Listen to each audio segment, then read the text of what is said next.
ಯಾವ ಹೋಟ್ಲಿಗೆ ಹೋಗೋಣ? ಬನ್ನಿ ಬನ್ನಿ ಸರ್, ನಿಮ್ಗೆ ಸೂರ್ಯ ಹೋಟ್ಲು ಕಡೆಯಿಂದ ಸ್ವಾಗತ.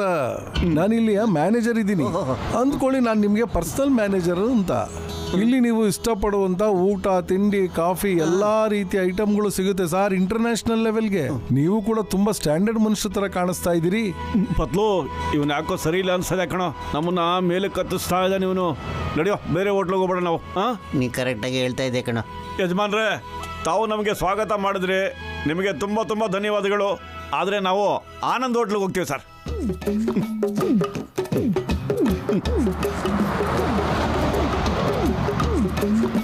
ಎಸ್ ಸರ್, ನೀವೇನು ತಗೊಳಕ್ಕೆ ಇಷ್ಟಪಡ್ತೀರಾ?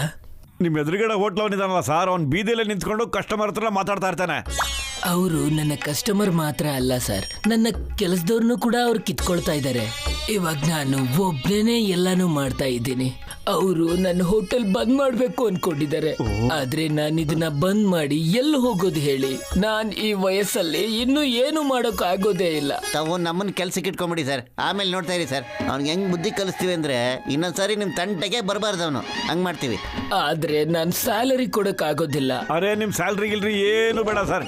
ನಿಮ್ಮ ಮುಖದಲ್ಲಿ ನಗು ನೋಡಿದ್ರೆ ಸಾಕು, ಅದೇ ನಮ್ಗೆ ಆನಂದ ಸರ್. ಅಷ್ಟೇ ಸರ್. ಇವತ್ತಿಂದ ನಾವು ನಿಮ್ಮ ಹೋಟೆಲ್ ಕೆಲಸ ಮಾಡ್ತೀವಿ ಸರ್. ತುಂಬಾ ತುಂಬಾ ಧನ್ಯವಾದಗಳು.